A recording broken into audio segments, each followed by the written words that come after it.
સમૂહ 16 ના તત્વો બરોબર સમૂહ 16 ની અંદર કોણ કોણ આવે એના માટે આપણે વાત કરવાની છે ચાલો હવે સમૂહ 16 ની અંદર કોણ કોણ આવે ઓક્સિજન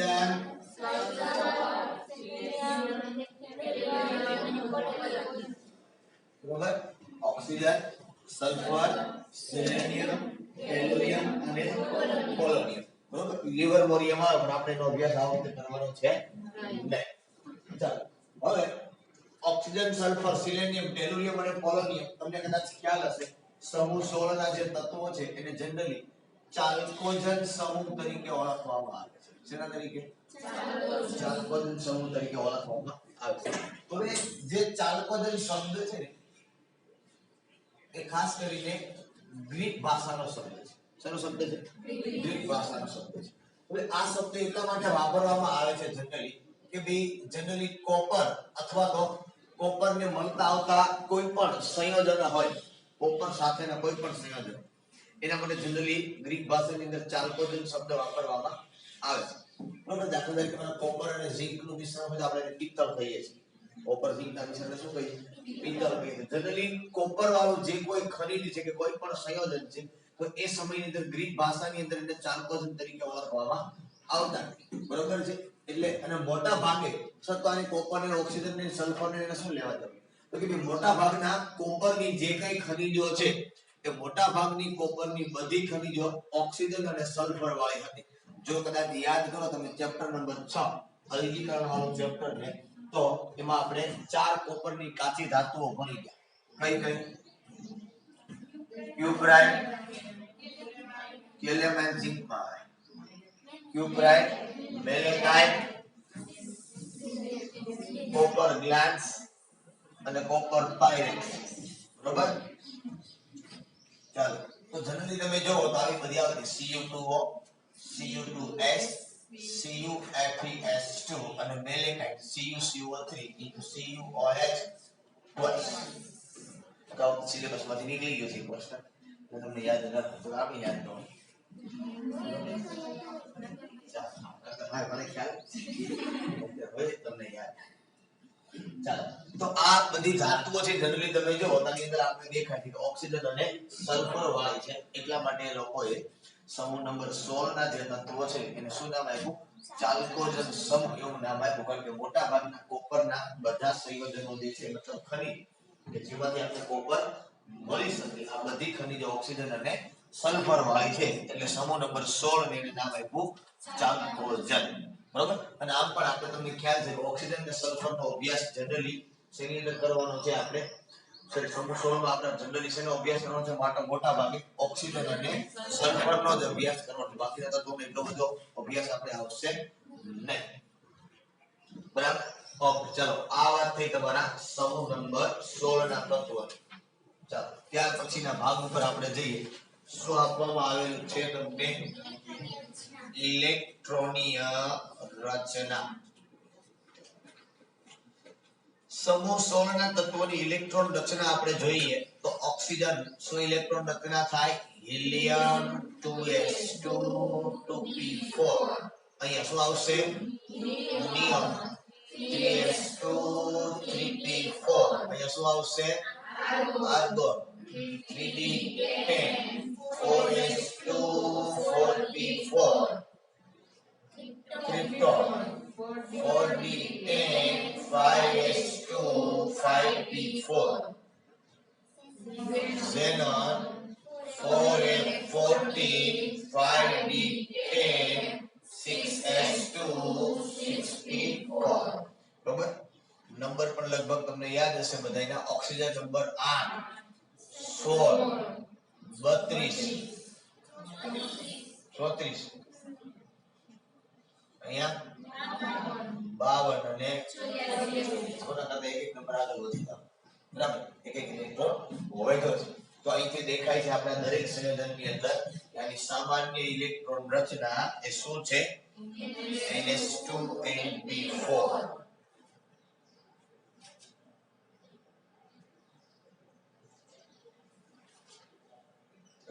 બાકી બાકી વાતો સમૂહ નંબર 15 ની અંદર બહુ વ્યવસ્થિત રીતે આપણે જેડી માહિતી જોઈ લીધી છે એટલે સેમ ટુ સેમ દરેક કથા છે એનું પાછું રિવિઝન થશે બરોબર ચાલો સામાન્ય ઇલેક્ટ્રોન NS2 ત્યાર પછી બીજું શું આવ્યું છે પરમાણુય અને આયનીય ત્રિજ્યા બરોબર ચાલો પરમાણુય ત્રિજ્યા અને આયનીય ત્રિજ્યા માટે જો આપણે વાત કરીએ તો પહેલો ભૌતિક ગુણધર્મનો ટોપિક તમારો પરમાણુય ત્રિજ્યા અથવા તો આયનીય ત્રિજ્યા ઓકે પહેલા વ્યાખ્યાની વાત કરીએ પરમાણુય ત્રિજ્યા અથવા આયનીય ત્રિજ્યા કોને કહેવાય પરમાણુના કેન્દ્રથી બાહ્યતમ કક્ષા સુધીના અંતરને પરમાણુય ત્રિજ્યા કહે છે બરાબર એટલે સમૂહમાં ઉપરથી નીચે તરફ જઈએ પરમાણુય ત્રિજ્યામાં શું થાય વધારો થાય બરોબર તો અપ ટુ ડાઉન જઈએ તો પરમાણુય ત્રિજ્યા વધે બાકી જો તમને ઓક્સિજનની સૌથી નાનું કદ હોય બાકી બધી પરમાણુ ત્રિજ્યા જનરલી વધે પણ તમને ખબર છે કે સિલેનિયમ થી લઈને પોલોનિયમ તરફ પરમાણુ ત્રિજ્યા થોડીક ઘટશે જેટલી વધવી જોઈએ એટલી વધશે નહીં પણ અહીંયા જનરલી પોલોનિયમ છે રેડિયોએક્ટિવ તત્વ છે એટલે જનરલી આપણે એનો અભ્યાસ કરવાનો થશે એટલે ચાર પાછળ બેચે આપણી પાસે બરોબર જાજા તત્વ બચતા નથી ઓક્સિજન સલ્ફરનો ગુણધર્મ જનરલી અધાતુનો સિલેનિયમ ટેલુરિયમ અર્ધધાતુનો ગુણધર્મ ધરાવે અને પોલોનિયમ જે ધાત્વીય ગુણધર્મ ધરાવે બરાબર ચાલો ઓકે સેકન્ડ પેરામીટર જોઈએ આપણે શું આપ્યું છે સેકન્ડ આયનીકરણ એન્થાલ્પી ચાલો આયનીકરણ એન્થાલ્પી એટલે શું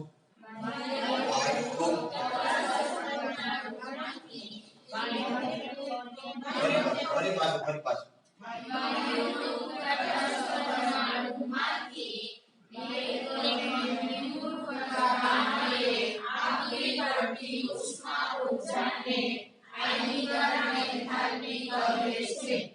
બરાબર ચાલો તો અપ ટુ ડાઉન જઈએ તો આયનીકરણ એન્થાલ્પી માં શું થાય અપ ટુ ડાઉન જઈએ તો આયનીકરણ એન્થાલ્પી ઘટે બરોબર ઓકે અહીં એટલી બધી જનરલી ઘટાડો નહીં જોવા મળે જેટલો મળવો જોઈએ કારણ કે ડી કક્ષકો આવશે વધારે વાત આપણે કરશું નહીં તમને ઓલરેડી ખ્યાલ છે ડી અને એફ કક્ષકોને કારણે ડિસ્પ્લે એકો અસર જોવા મળશે જેટલો ઘટાડો નીચે તરફ જેવો થવો જોઈએ એટલો થશે નહીં ઓકે બીજી અગત્યની વાત ભેગી આપણે એ કરીએ સમૂહ 15 ની સાપેક્ષે સમૂહ 16 માં આપણે જોઈએ ક્યાં જવાનું હોય આવર્તમાં જવું પડશે ને ક્યાં જવું પડશે આપણે આવર્તમાં સમૂહ 15 ના તત્વો કરતા સમૂહ 16 ની આયનીકરણ એન્થાલ્પી જનરલી કેવી થાય વધે પણ અહીંયા વધશે નહીં શા માટે નહીં વધે સમૂહ 15 ના તત્વો કરતા સમૂહ 16 ની આયનીકરણ એન્થાલ્પી વધવી જોઈએ ને પણ અહીંયા નહીં વધે શા માટે નહીં વધે ડી અને એફ કક્ષકોના કારણે નહીં સમૂહ 15 માં પી કક્ષક છે એની અર્ધપૂર્ણ સ્થાયી રાહત યાદ આવે 14 કરતા 15 માં મેં તમને કીધું 13 કરતા 14 માં પણ વધે અને તમે 13 મો સમૂહ લઈને બેઠા હો 14 15 અને 16 ની વાત કરો સમૂહ 13 માં કોણ આવે બોરોન એલ્યુમિનિયમ બેરિયમ ઇન્ડિયમ 14 માં carbon silicon germanium tin lead બરોબર છે 15 માં nitrogen phosphorus arsenic antimony bismuth oxygen sulphur selenium tellurium polonium બરોબર હવે જનરલી આપણને ખબર જ છે કે બોરોન કરતા કાર્બન ની આયનીકરણ એન્થાલ્પી વધે પણ મેં સમજાવ્યું કાર્બન કરતા નાઇટ્રોજન ની પણ વધે પણ જેટલી વધવી જોઈએ એના કરતા થોડી વધારે વધે શા માટે વધે આવર્તમાં વધે ને કાર્બન કરતા નાઇટ્રોજન થોડીક વધે તો ખરી બોરોન કરતા કાર્બન ની પણ વધે કાર્બન કરતા નાઇટ્રોજન ની પણ વધે પણ કાર્બન કરતા નાઇટ્રોજન થોડીક વધારે વધે શા માટે તો કે સમૂહ 13 છે NH2NP1 અહીંયા NH2NP2 NH2NP3 અને NH2NP4 તો સીધી સિમ્પલ વાત છે P1 થી P2 માં જાવ આયનીકરણ એન્થાલ્પી વધે P2 માંથી P3 માં જાવ તો વધારે વધે શા માટે વધારે વધે તો કે P2 કરતા P3 માંથી ઇલેક્ટ્રોન દૂર કરવો મુશ્કેલ પડે અને હવે તમે P3 માંથી P4 માં સમજમાં આવે કે અર્ધપૂર્ણ સ્થાયીમાંથી દૂર P4 માંથી દૂર થાય ફુકામ સરળતા પડે તો કે જો NH2NP4 માંથી ઇલેક્ટ્રોન દૂર કરે તો એ કેવો થઈ જાય અર્ધપૂર્ણ સ્થાયીતા પ્રાપ્ત કરે ને એટલા માટે માંથી ઇલેક્ટ્રોન દૂર કરવો કેવો પડે સમજમાં આવે આખી વસ્તુ મગજમાં બેઠે બરોબર. તો કહેવાનો મતલબ એ છે કે સમૂહ નંબર 15 ના તત્વો કરતા સમૂહ 16 ના તત્વોની આયનિક અને એન્થાલ્પી વધવાને બદલે ઘટે છે, કારણ કે પોતે અર્ધપૂર્ણ સ્થાયીતા પ્રાપ્ત કરે છે. આવું આપણે કારણ ભણતા ધોરણ 11 ની અંદર ઓક્સિજન કરતા નાઇટ્રોજન ની આયનિક અને એન્થાલ્પી વધવાને બદલે ઘટે છે, કારણ આપો આવું આપણે 11 નું ધોરણ ની અંદર ચર્ચા કરતા. બરાબર છે. ચાલો તો અહીંયા એક વાત આપણે સાથે સાથે એડ કરી દઈએ કે ભાઈ સમૂહ 15 કરતા સમૂહ 16 છે એની આયનીકરણ એન્થાલ્પી છે કેવી થાય? ઘટે. સમૂહ 15 ની આયનીકરણ એન્થાલ્પી વધે. બરાબર. ચાલો ત્યાર પછીના ટોપિક ઉપર જઈએ. નંબર 3 ઇલેક્ટ્રોન પ્રાપ્તિ એન્થાલ્પી. ચાલો ઇલેક્ટ્રોન પ્રાપ્તિ એન્થાલ્પી એટલે શું? વાયુરૂપ પ્રકાશ પરમાણુમાં ઇલેક્ટ્રોન દાખલ કરવા માટે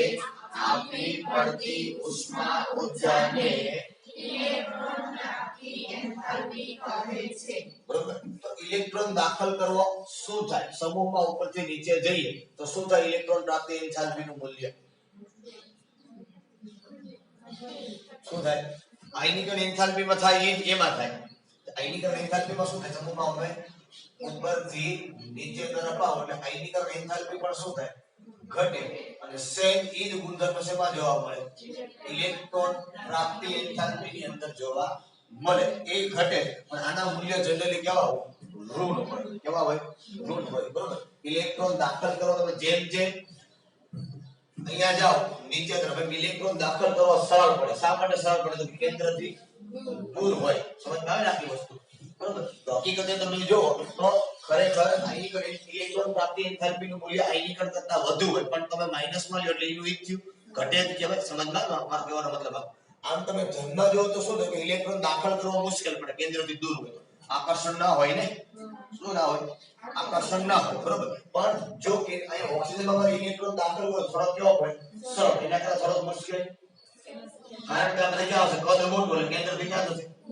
દૂર જતા જશે. સમજમાં આવે કહેવાનો મતલબ? બરોબર. આપણે રાતે બસમાં ઘરે ઉતાર્યા હોય વખત રાતે ઉતાર્યા હોય તો આપણે ઘરની નજીક ઉતાર તો મજા આવે કે બસ સ્ટેન્ડે ઉતાર મજા આવે? સમજમાં આવે? તો સેમ આપણે કેન્દ્રથી જેટલા નજીક હોય તો ઇલેક્ટ્રોન દાખલ કરવો સરળ પડે. બરોબર. જેમ તમે દૂર જાવ શું પડે? મુશ્કેલ પડે. પણ અહીંયા મૂલ્ય કેવા છે? ઋણ. જે આયનીકરણ એન્થાલ્પી નું ધનમાં થાય એ ઇલેક્ટ્રોન પ્રાપ્તિ એન્થાલ્પી નું કેવા થાય? ઋણમાં. એટલે ઘટે છે પણ એવું લખવું પડે ઓછું ઋણ. સમજમાં આવે મારી બાબા? કેવું થાય? ઓછું ઋણ. બધાયનું ઓછું ઋણ થાય છે, પણ ઓક્સિજન કરતા સલ્ફર ની અંદર થોડુંક આ મૂલ્ય છે કેવું થાય છે? વધુ ઋણ થાય છે. બાકી બધું પછી પાછું ઓછું ઋણ. આનું કારણ શું? કે ભાઈ ઓક્સિજનમાં અહીંયા ઇલેક્ટ્રોન દાખલ કરવો કેવો પડે? સરળ પડે. અહીંયા દાખલ કરવો થોડો મુશ્કેલ. અને 2p કરતા 3p એ કેન્દ્રથી થોડી કેવી હોય? દૂર હોય. અહીંયા તમે ઇલેક્ટ્રોન દાખલ કરો ને 2p ની અંદર ચાર તો છે, પાંચમો ઇલેક્ટ્રોન આવે ને એટલે સીધું ઇલેક્ટ્રોન વચ્ચે અપાકર્ષણ થાય. શું થાય? ઇલેક્ટ્રોન વચ્ચે અપાકર્ષણ થાય. 2p માં થોડું વધારે થાય. કોના કરતા? 3p કરતા. સમજમાં આવે? અને 2p ની અંદર તમે જો ઇલેક્ટ્રોન np4 એટલે ઇલેક્ટ્રોન હશે કેટલામાં? ઓલરેડી 4 હશે. હવે પાંચમો આવશે જે નવો આવશે એ શું થાય? ઇલેક્ટ્રોન વચ્ચે અપાકર્ષણ. તમે ઓલરેડી 4 વ્યક્તિઓ હોય એક રૂમ ની અંદર અને અનનોન બીજું પાંચમું આવે એટલે સૌપ્રથમ આપણે ચેકઅપ કરીએ છીએ આપણી સાથે રહેવા માટે યોગ્ય છે કે નહીં. સમજમાં આવે આખી વસ્તુ? જો આપણો કોન્ટેક્ટ સીધો કેન્દ્ર સાથે હોય એટલે ફટાફટ એને આપણે દૂર કરી દઈએ. કાઢનો ખાઈ છે અમને નહીં મજા આવે. જો આપણો કોન્ટેક્ટ થોડોક ઓછો હોય તો અંદર મનમાં બળબડીએ પણ આપણે કઈ થાય નહીં. સમજમાં આવે મારો કહેવાનો મતલબ? આવો તમે કદાચ ક્યારેક કીધું હશે તમને સાથે બેઠો હશે ખબર નહીં. બરોબર. તો કહેવાનો મતલબ આખો એ છે કે ઓક્સિજન કરતા સલ્ફર ની અંદર આ એન્થાલ્પી મૂલ્ય ઓક્સિજન ની અંદર જનરલી આ મૂલ્ય 141 જેટલું હોય ને અહીંયા પછી કેટલું હોય? 200 જેટલું. બાકી પછી અહીંથી બધાય માનો કે 190 ને 180 ને 116 આપણો મૂલ્ય પાછા ઘટવા મળે. પણ આ મૂલ્ય થોડુંક અહીંયા વધે. મતલબ ઋણમાં ઓછું થાય કારણ કે આ બધા કેવા છે? ઋણ જ છે. મૂલ્ય કોઈ ધન છે નહીં. બધાનું ઓછું મૂલ્ય થતું જાય પણ અહીંયા થોડુંક વધુ ઋણ થાય. એનું કારણ શું છે? તો કે અહીંયા કેન્દ્રની નજીક શું થાય? અપાકર્ષણ વધુ થાય 2p માં. કારણ કે બેમાં અપાકર્ષણ તો 2p માં પણ થશે અને 3p માં પણ થશે પણ 2p ક્યાં હશે કેન્દ્રની નજીક એટલે પાંચમા ઇલેક્ટ્રોનને ઝડપથી આવવા દેશે નહીં બને ત્યાં સુધી એને દૂર રાખવાનો પ્રયત્ન કરશે તમારા જે કોઈ રેક્ટર સાથે સંબંધ હોય બહુ સારો અને આ રાખતો છે પાસે કહી દઉં તમને હું આ મને મજા આવે અમારું ગ્રુપ બરાબર છે જો રેક્ટર સાથે કોન્ટેક્ટ સારો હોય તો તમારું માન્ય રહે તો સંખ્યા બતાવો ઓલો રૂમ ખાલી છે ત્યાં રાખી દીધા ને અમારું મેં તો જગ્યા અંદર ઘટે છે કપડા ક્યાં રાખવા જાવ છે બરાબર તો આ તમારો કોન્ટેક્ટ ત્યાં હોય તો કેન્દ્ર સાથે તમારો કોન્ટેક્ટ હોય તો તમારું કામ થાય નહીં તો શું કે તું કેમ કરશો મેં તારે શીખવાડવાનું અમને કેમ કરવાનું હોય અમને ખબર જ હોય બરોબર એનો મતલબ એમ કે પાંચમો ઇલેક્ટ્રોન એ ત્યાં જ દાખલ થશે તમારે કેવું હોય તો ભલે ના કેવું હોય તો ભલે પણ ઓક્સિજન છે એનું કદ કેવું છે નાનું છે એટલે પાંચમો ઇલેક્ટ્રોન છે એને ત્યાં દાખલ કરવા થોડી મુશ્કેલી સર્જાશે શું થશે થોડી મુશ્કેલી દાખલ ત્યાં થશે પણ થોડી મુશ્કેલી સર્જાશે ત્યાં બરોબર પણ આપણા પપ્પાનો કોન્ટેક્ટ પછી સંસ્થા સાથે હોય તો કે આમ થાય છે પપ્પા એક બે ફોન કરે ભાઈ આ થોડુંક ઓકવર્ડ થાય છે થોડી વ્યવસ્થા થાય એમ હોય તો કરાવજો તો થાય ને બરોબર દાખલ તો થાય પણ પછી ઊંધો કાન તમને પકડાવવામાં આવે આ રીતે પાંચમા વ્યક્તિ દાખલ થશે જો ઓકે ચાલો આ ઇલેક્ટ્રોન પ્રાપ્તિ એન્થાલ્પી ઉપર આપણે આવી તો કહેવાનો મતલબ એ છે કે ઓક્સિજન કરતા સલ્ફરની અંદર ખરેખર ઘટવું જોઈએ જે ઘટતું નથી બરોબર આમ ઘટે છે ઋણમાં ઓછું થાય છે બરોબર પણ ધનની અંદર જે થવું જોઈએ બરોબર એ થતું નથી એનું કારણ મેં તમને કે 2p કક્ષક છે બરોબર એની અંદર 3p કરતા અપાકર્ષણ કેવું થાય વધુ થાય એટલે ઝડપથી ત્યાં ઇલેક્ટ્રોન દાખલ થાય નહીં એટલે એનું મૂલ્ય કેવું થઈ જાય ઓછું મૂલ્ય તમને ખબર છે ઓછું ઋણ એટલે મોટું મૂલ્ય કહેવાય ને બરોબર અને વધુ ઋણ એટલે કેવું મૂલ્ય કહેવાય ના બાકી બધે મૂલ્ય ઘટે છે બાકી બધે શું થાય 3d કક્ષક આવે કેન્દ્રથી થોડું દૂર છે પણ 3d કક્ષક જે આલ્કોહોલની સ્પીડિંગ અસરને તોડશે પણ મેં કીધું કે 4s ઇલેક્ટ્રોન છે અંદર નહીં વહી બરોબર એ ખાલી પડદો તોડી શકશે અંદર દાખલ થઈ શકશે નહીં ઓકે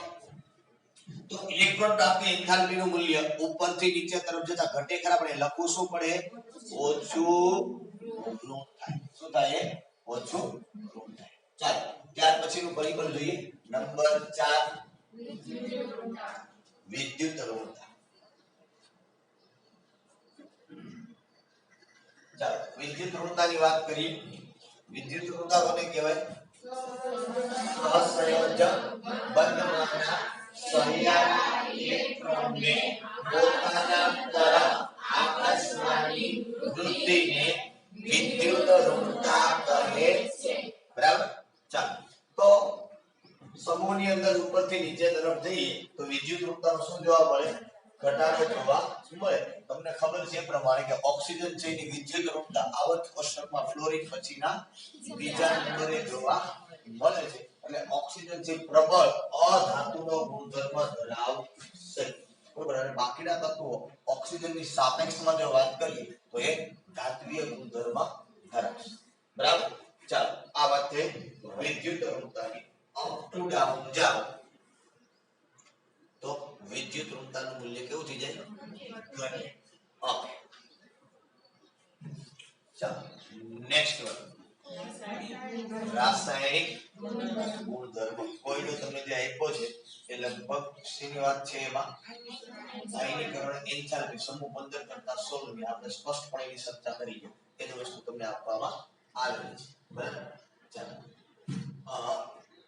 રાસાયણિક ગુણધર્મ કીધા ને ઓકે ચાલો રાસાયણિક ગુણધર્મો બરાબર તો તમને ખ્યાલ છે એ પ્રમાણે રાસાયણિક ગુણધર્મની અંદર જનરલી બે વસ્તુ આપણે જોવાની હોય છે મેં તમને આગળ કીધું કે ઓક્સિડેશન અવસ્થાઓ અને રાસાયણિક પ્રતિક્રિયાત્મકતા ઓક્સિડેશન અવસ્થાઓ અને રાસાયણિક પ્રતિક્રિયાત્મકતાઓ આની વાત આપણે જનરલી કરવાની હોય છે ઓકે હવે જો ઓક્સિડેશન અવસ્થાની અંદર એક ઓક્સિડેશન અવસ્થા આપને ખબર છે કઈ ખબર છે એક ઓક્સિડેશન આની થશે -2 બરોબર અને બીજી મહત્તમ ઓક્સિડેશન અવસ્થા કેટલી થાય પ્લસ 6 હજી એક ત્રીજી આવે નિષ્ક્રિય યુગ્મ અસર એ કેટલી આવે પ્લસ 4 ચાલો મહત્તમ ઓક્સિડેશન અવસ્થાની વ્યાખ્યા શું સમૂહના મૂલ્યમાંથી 10 બાદ કરતા મળતી ઓક્સિડેશન અવસ્થાને મહત્તમ ઓક્સિડેશન અવસ્થા કહે છે નિષ્ક્રિય યુગ્મ અસર મહત્તમ ઓક્સિડેશન અવસ્થામાંથી વ્યવસ્થિત બધા માણસો હોય પ્રમાણ બોલો મૂલ્યમાંથી 2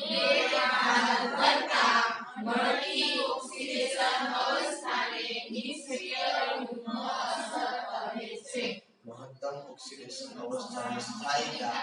નીચે તરફ જતા વધે છે આ અસરને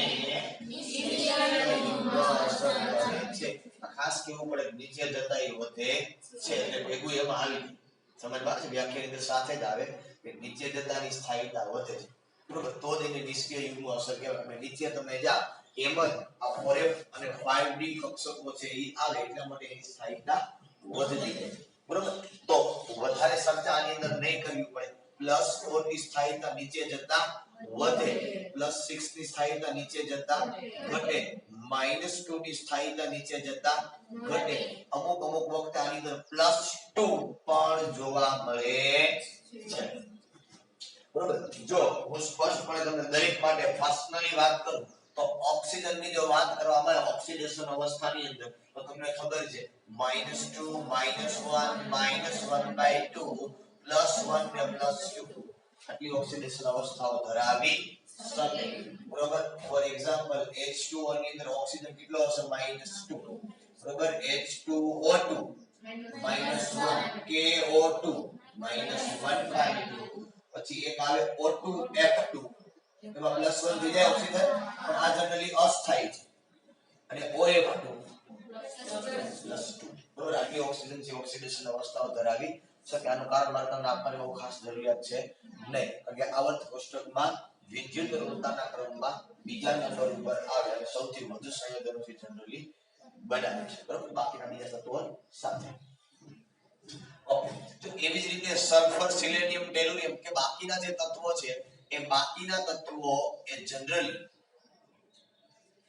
+2 +4 અને +6 તમને હમણાં ઓક્સિજન એક અધાત્વીય ગુણધર્મ ધરાવે બાકીના બધા તત્વો જનરલી ધાત્વીય ગુણધર્મ ધરાવવાનો પ્રયત્ન કરે બરોબર અને સલ્ફરના સંયોજનો છે મોટા ભાગના ઓક્સિજન સાથે ને બધા સાથે જ છે અને સલ્ફરના સંયોજનો જે ક્યાંય જોયા હશે મોટા ભાગના કોની સાથે ઓક્સિજન સાથે ઓક્સિજનની સાથે સલ્ફર હોય એટલે ફરજિયાત સલ્ફરને કેવું બનવું પડે પ્લસ બનવું પડે એની પાસે બીજો કોઈ વિકલ્પ છે નહીં એટલે એવું કહેવામાં આવે છે બાકીના તત્વોથી જનરલી +2 +4 અને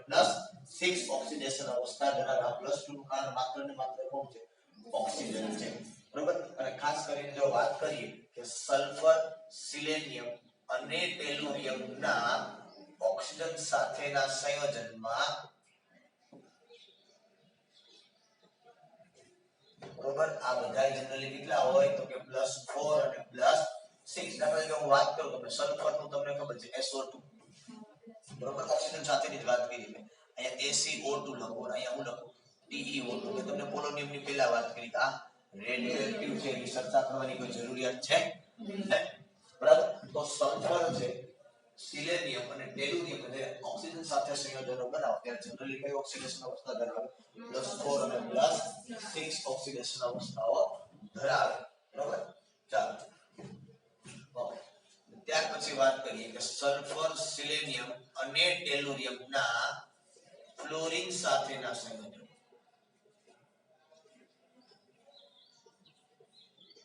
એ જનરલી કઈ ઓક્સિડેશન અવસ્થા ધરાવે +6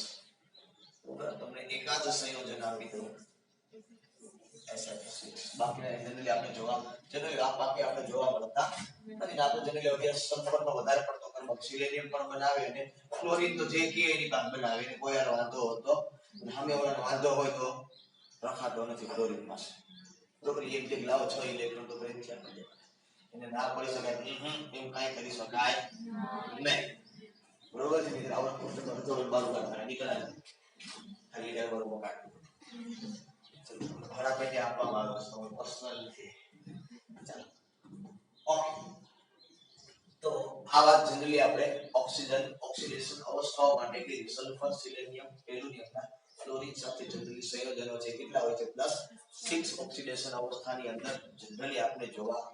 મળે છે બરોબર અને મોટા ભાગે તમે જનરલી જો તો બાકીના તત્વો છે આ પ્રમાણે ઓક્સિડેશન અવસ્થાઓ ધરાવતા હોય છે બીજું કઈ એક જ તમારે રહી જતું હોય તો ખ્યાલ નથી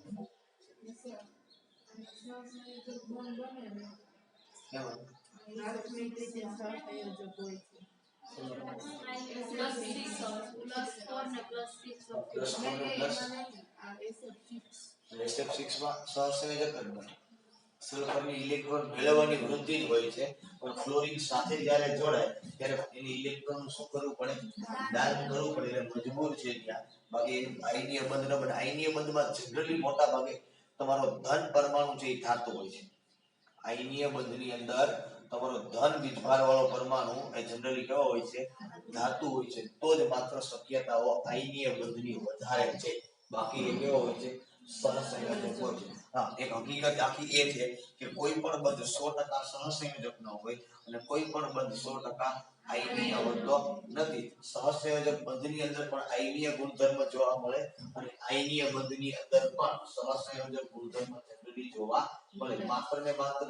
સહસંયોજક અને આયનીય આવું સંપૂર્ણપણે હોતું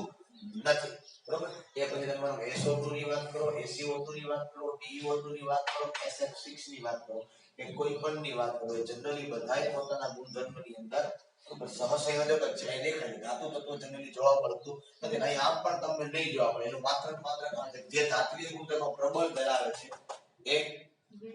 રેડિયોએક્ટિવ છે એટલે અહીંયા આપણે જે કોઈ માત્ર સંયોજનો સમૂહ 16 ના જોવા મળશે એમાં સૌથી વધારે ગુણધર્મ આપણે કયો જોવા મળશે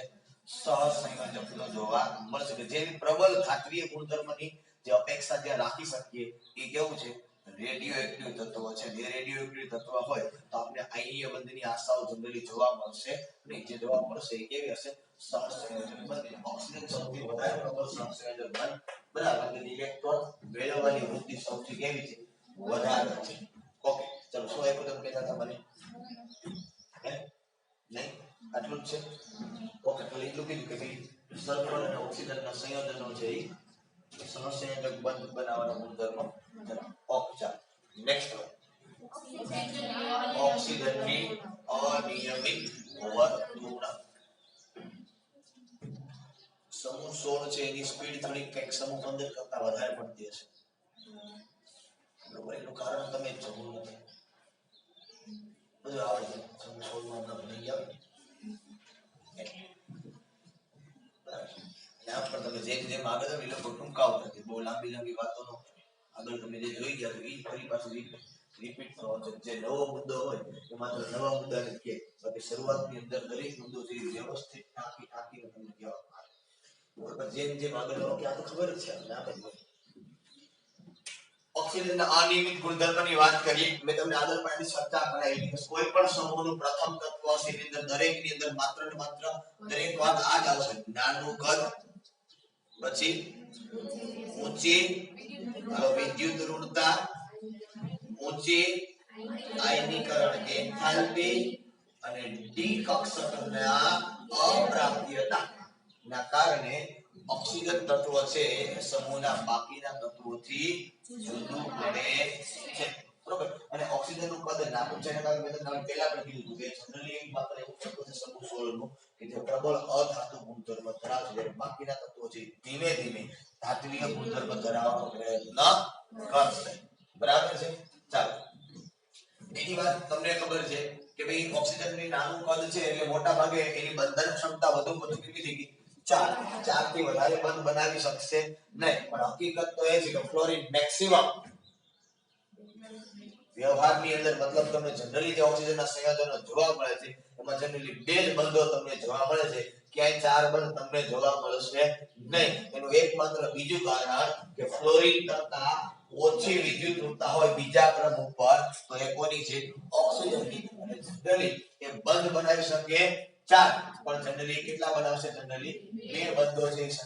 મોટા ભાગે બનાવે છે બરોબર બનાવી શકે 4 પણ બે બંધો બનાવશે બાકીના જે તત્વો છે બરોબર એ બાકીના તત્વો પાસે ડી કક્ષકની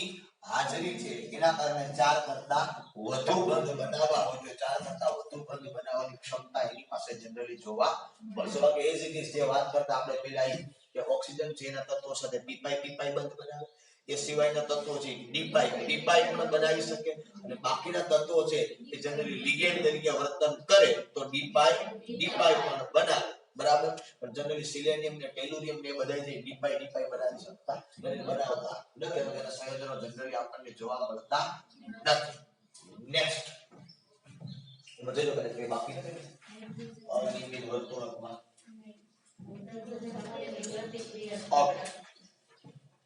રાસાયણિક પ્રતિક્રિયાત્મકતાની અંદર જવાનું છે આપણે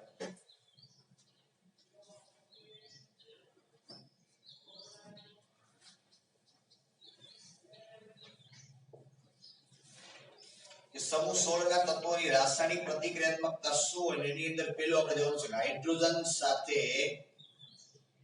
પ્રતિક્રિયાત્મકતા કોની સાથે હાઇડ્રોજન સાથે પ્રતિક્રિયાત્મકતા હવે હાઇડ્રોજન સાથે પ્રતિક્રિયાત્મકતા આની કેવી હોય બરોબર તો જનરલી તમને ખબર છે હાઇડ્રોજન છે કેવું છે પ્લસ તો અહીંથી આપણે કોણ આવશે એક જ શક્યતા છે આ બધાને ઈ કહો -2 તો આપણે શું લખશું એક વખત લખી દઉં સમૂહ 16 ના તત્વો હાઇડ્રોજન સાથે પ્રક્રિયા કરીને શું બનાવશે EH2 પ્રકારના હાઇડ્રાઇડ સંયોજનો બનાવે છે બરોબર હવે આના હાઇડ્રેટ સંયોજન તમે જનરલી લખો બરોબર તો ઓક્સિજન સાથેનું ક્યુ બને H2O ડોનાઇન પહેલા લખો બરોબર પછી સલ્ફર સાથેનું શું બને H2S ત્યાર પછી H2T ત્યાર પછી H2 સોરી એસિડિક Se અને H2T ને લખવું હોય તો લખ્યાની કે જરૂરિયાત નથી જો આગળ જે ચર્ચા કરતા ને એવી જ ગુણધર્મ અહીંયા તમને જોવા મળશે તમને બહુ સરસ ને સારી રીતે ખબર છે કે હાઇડ્રોજનનું બંધન પ્રબળ ક્યાં હશે ઓક્સિજન પાસે સલ્ફર સિલિન્ડર ટેલુરિયમ પોલોનિયમ કોઈ પાસે બરોબર એનો મતલબ સીધો શું થઈ ગયો કે બંધની જે સ્થાયીતા છે તો બંધ વિયોજન એન્થાલ્પી આની જે છે આનો બંધની સ્થાયીતા આમ તમે જાવ શું થાય ઘટે કે વધશે ઘટે તો અહીં એક પેલી વાત કરી બંધની સ્થાયીતા આમ જશું એટલે કેવી થાય ઘટે બરોબર બીજી વાત કરો કઈ તો કે ભાઈ વિયોજન એન્થાલ્પી કઈ એન્થાલ્પી વિયોજન એન્થાલ્પી આમ જાવ તો ઘટે કે ના ઘટે તો ડેલ્ટા ડિસોસિએશન એન્થાલ્પી આમ જાવ તો શું થાય હવે જો તમને ખબર છે તો બંધ એન્થાલ્પી ઘટે એનો મતલબ કે હાઇડ્રોજન અહીંથી છૂટો પાડવો હાઇડ્રોજન છૂટો પડે તો બે કારણો થાય જો હાઇડ્રોજન છૂટો પડે H+ તરીકે તો એની એસિડિકતા વધે અને બીજું જો અહીંથી હાઇડ્રોજન દૂર થાય તો બીજી વાત શું કહેવાય ઓક્સિડેશન થયું કહેવાય અને ઓક્સિડેશન થાય તો શું કહેવાય રિડક્શન કરતા તો આનો મતલબ એમ થયો કે જો તમે આમથી આમ જાવ તો એક પેલું વધે એસિડિકતા થાય ને એસિડિકતા વધે અને બીજું હજી એક શું કહી શકો તમે આની અંદર તો કે રિડક્શન કરતાનો ગુણધર્મ એ આમ જાવ તો શું થશે સમજમાં આવે છે અને ઉષ્મીય સ્થાયીતા પણ બંધની સ્થાયીતા આમ જાવ તો ઘટે ઉષ્મીય સ્થાયીતા પણ ઓછી હોય ને આમ તમે જાવ તો ફટાફટ તૂટી જાય મતલબ ઉષ્મા વધારે સહન કરી શકે નહીં એક તમને એની સ્થાયીતા પણ આવી ઉષ્મીય સ્થાયીતા એક આમ જાવ તો શું થઈ જાય ઘટે બરોબર તો આનો મતલબ એમ થયો H2 ની જનરલી આપણે વાત કરવામાં આવે બરોબર જેમ તમે આમ જાવ એમ એની એસિડિકતાનો ગુણધર્મ કેવો થતો જાય વધતો જાય તો H2O છે ઈ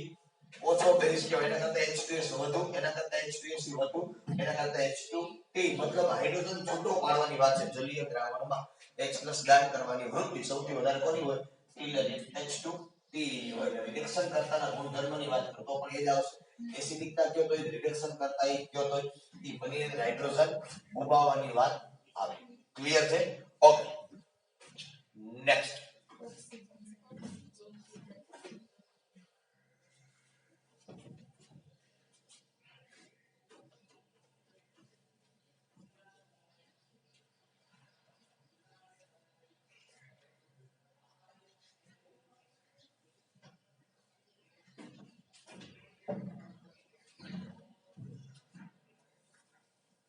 નંબર 2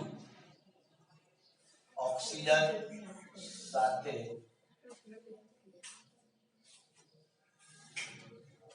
પ્રતિક્રિયા કોની સાથે ઓક્સિજન સાથે પ્રતિક્રિયાત્મકતા આપણે જોવાની છે કેવી હોય સમજો આપણને ખ્યાલ છે ઓક્સિજન ઉપર સામેથી કોણ આવશે E ઉપર +4 અને E ઉપર +6 આનું સંયોજન બનાવો તો શું બને E2O4 એક અણુ કરી નાખો એટલે આને EO2 કહેવાય આનું પણ બનાવો તો શું બને E2O6 આનો પણ એક અણુ બનાવો તો EO3 બરોબર તો જનરલી આપણે વાત કરીએ પહેલા આની બરોબર તો શું કહેવાય તો કે ભાઈ સમૂહ 16 ના તત્વો ઓક્સિજન સાથે જોડાય અને EO2 અને EO3 પ્રકારના ઓક્સાઇડ બનાવે છે ઓકે હવે જનરલી અહીં એસિડિકતાની વાત કરી આપણે ઓલરેડી હાઇડ્રોજનમાં એસિડિકતાની વાત કરી લીધી એટલે ઓક્સિજન બાબતે આપણે ચર્ચા કરતા નથી હવે આની અંદર પહેલા આપણે EO2 પ્રકારના ઓક્સાઇડની અંદર વાત કરવાની છે પહેલા ક્યાં વાત કરીએ છીએ આપણે EO2 પ્રકારના ઓક્સાઇડની અંદર વાત કરીએ તો EO2 ની અંદર પહેલા તમે જો પહેલા ઓક્સિજન મૂકો E બરાબર કોને મૂકો ઓક્સિજન સમજો બાકી વાત તો શું થાય O3 ખ્યાલ પડે પછી ઉપર મૂકો સલ્ફર ને તો SO2 પછી SiO2 બરોબર પોલરિટી જનરલી આપણે વાત કરતા નથી જરૂરિયાત એની છે નહીં વાત કરો કે ના તો O3 અને SO2 આ બે વાયુ છે SiO2 છે એ જનરલી ઘન છે TO2 લગભગ જલ્દી વાત નથી કરી હું છે પણ એ પણ ઘન જ છે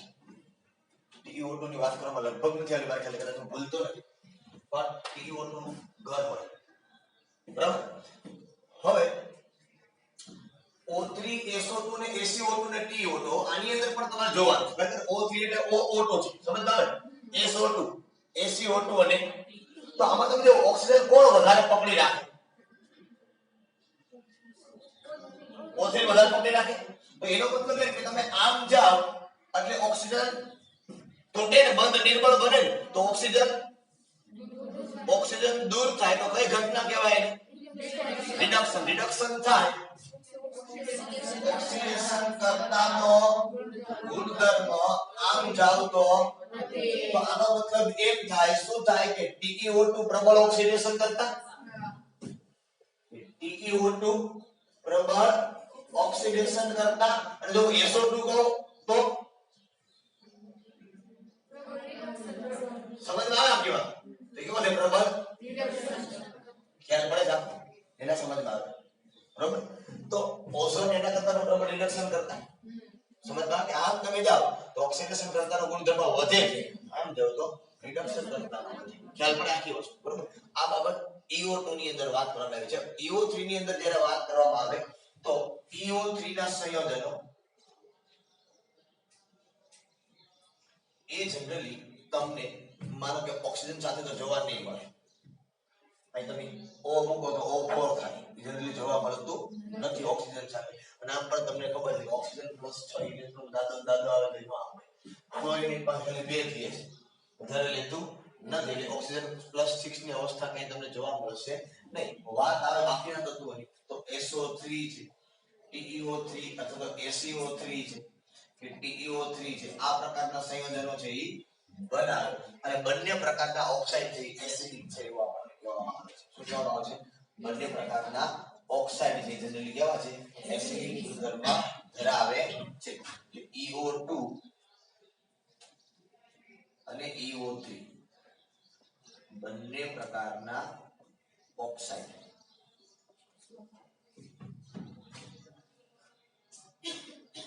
એસિડિક બરાબર ચાલો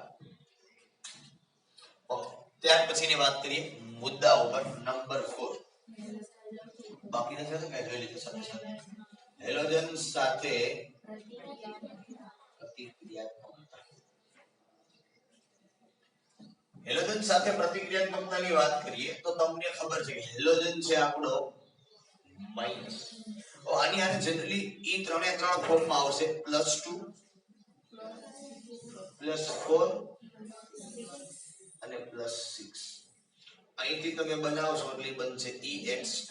અહીંથી બનાવશો એટલે EX4 અને અહીંથી બનાવશો એટલે EX6. બરોબર. સૌપ્રથમ આપણે EX6 માટે વાત કરીએ. શેના માટે વાત કરીએ?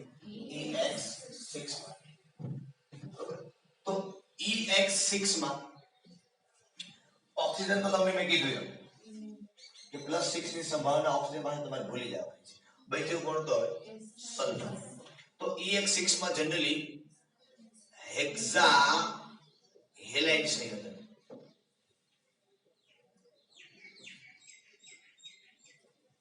અને આમાં જનરલી વેલ નોન છે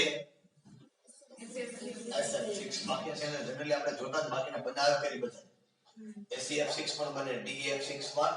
બને, બરોબર. અને SF6 બને તો તમને કદાચ ખ્યાલ હોવો જોઈએ કે આનો આકાર કદાચ આપણે સમીકરણ જોવું હોય તો આપણે ભણી ગયા છીએ ધોરણ 11 ની અંદર sp3d2 અષ્ટફલકીય અને SF6 છે એ થોડો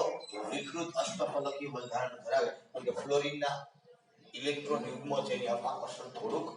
કરે, બરોબર. એટલે અષ્ટફલક બરાબર થોડુંક વિકૃત અષ્ટફલક છે. મતલબ બંધો એક્ઝેક્ટલી 90 ની ડિગ્રીએ હોવા જોઈએ બહારના, એટલે એક્ઝેક્ટ 90 ડિગ્રીએ હોય નહીં કારણ કે થોડુંક એને શું થાય અપાકર્ષણ થાય. એટલે ચાર છે એ ક્યાં છે ચોરસમાં, એક ઉપર ને એક નીચે, પણ ત્યાં અપાકર્ષણ થોડુંક થશે એટલે એક્ઝેક્ટ એટલા ડિગ્રીએ રહેવા દેશે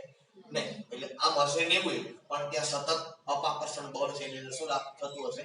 લાગતું હશે, બરોબર. એટલે વિકૃત અષ્ટફલક જેવો આકાર જનરલી ધરાવે અને હેક્સાહેલાઇડ દરેક સંયોજનો છે જનરલી વાયુમય અવસ્થામાં ધરાવે. કેવા ધરાવે? EX6 ના સંયોજનો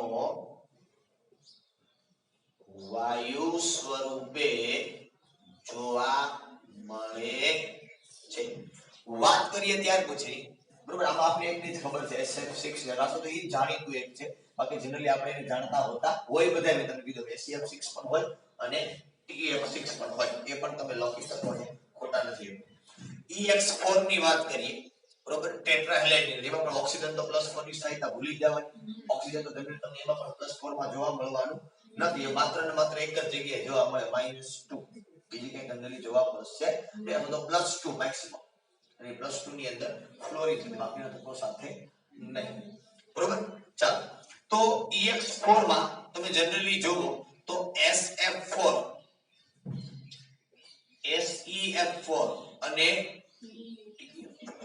તો આમાં જનરલી જો તમે વાત કરો તો SF4 છે ને એ વાયુ છે લગભગ, જો તમારી ભૂલ ન થતી હોય તો આ પ્રવાહી અને આ ઘન, બરોબર. હવે આનું સંકરણ તમે જુઓ જનરલી SF4 ની અંદર તો SF4 માં નું સંકરણ થાય sp3d, બરોબર. હવે આનો આકાર છે ત્રિકોણીય પિરામિડલ, અથવા તો તમને જો યાદ આવે 11 માં સીચો યાદ હોય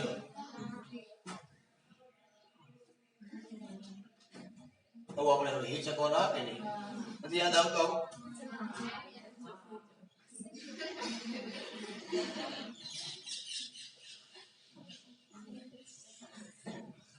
ચકોનો આવે ને આ સીચો આકાર હોય. અહીંયા એક ફ્લોરિન હોય,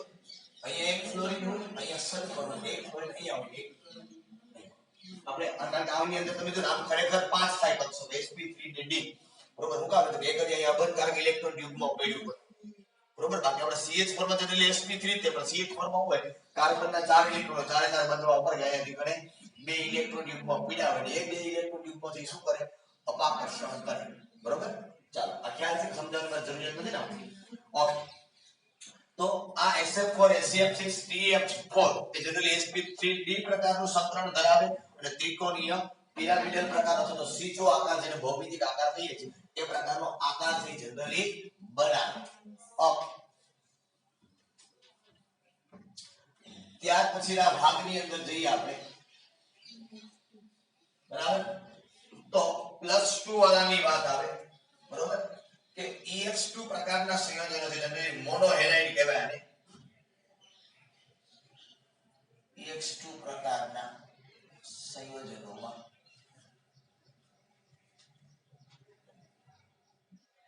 મોનોહેલાઇડ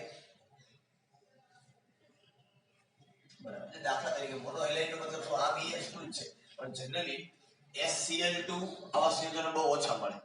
ઓક્સિજન ની વાત આમાં પણ ભૂલી જવાની છે તમારે બરોબર પણ એ જનરલી SCl2 નો બરાબર આવે S2Cl2 એક પ્રમાણે S2Br બરોબર આ પ્રકારના અથવા તો Se2Cl Se2Br આ બધા સંયોજનો sp3 સંકરણ ધરાવે અને સમચતુષ્ફલકીય બંધારણ છે ધરાવે શું ધરાવે સમચતુષ્ફલકીય આકાર અને sp3 પ્રકારનું સંકરણ છે તમને જોવા મળે નો ડાઉટ એક સલ્ફર અને બે ક્લોરીન છે બે સલ્ફર છે ઇલેક્ટ્રોનિક બેન્ડ પાસે પડ્યું બરોબર કે sp3 સંકૃતની અંદર દાખલ થાય બરોબર અને આ સંયોજનોમાં એક વાત ખાલી આપણે નાની એવી કીધી કે આ સંયોજનો છે આ પોતાની ઓક્સિડેશન અવસ્થામાં વિષમીકરણ પામે +2 ઓક્સિડેશન અવસ્થા થાય ને EX2 બીજા એને શું પામે વિષમીકરણ પામે એક એક્ઝામ્પલ તમને આપ્યું છે Se2Cl2 થી SeCl4 SeCl4 છે અહીંયા બે વડે ગુણો અહીંયા એનો કરે અહીંયા 3 લખી નાખો અહીંયા થાનો +2 +4 અને આનો 0 એટલે +2 છે તો શક્ય બનશે સિલેનિયમ જનરલી જોવા મળશે સલ્ફર મેં તમને કીધું સલ્ફર ક્યાંય માઈનસ થવા દેતું નથી બરોબર તો સલ્ફરની ઓક્સિડેશન અવસ્થામાં તમારે અહીંયા ઉપર આ એક થાય સમીકરણ પામે +2 વાળી હોય તો વિષમીકરણ પામે બાકી તો વિષમીકરણ પામશે નહીં અને ઓક્સિજનમાં -2 છે જનરલી પ્લસ કોની પાસે થાય ફ્લોરિન હોય તો બાકી કોઈ પાસે +2 થવાની કે માઈનસ થવાની નથી સેમ વાત સલ્ફરની તો મેં તમને કીધું કે એક ઓક્સિજન એક જ અધાતુનું વર્તન કરશે બાકી બધા ફરજિયાત શેનું વર્તન બહુ કરશે ધાતુનું કારણ કે સલ્ફર સાથે મોટા ભાગના સંયોજનો બના છે ઓક્સિજન ના છે એ પણ વિષમીકરણ પામી શકવાની સંભાવના નથી એટલે મોનોહેલાઇડની અંદર એ વિષમીકરણ પામવાની વૃદ્ધિ ધરાવે બાકીના તત્વો સાથે વિષમીકરણ પામવાની વૃદ્ધિ જનરલી આપણને જોવા મળતી નથી નેક્સ્ટ પૂરું બહુ ઝડપથી કઈ આટલો રાખો ડાયો છે હવે પૂરો થાય તમે જગ્યા છે એની પછી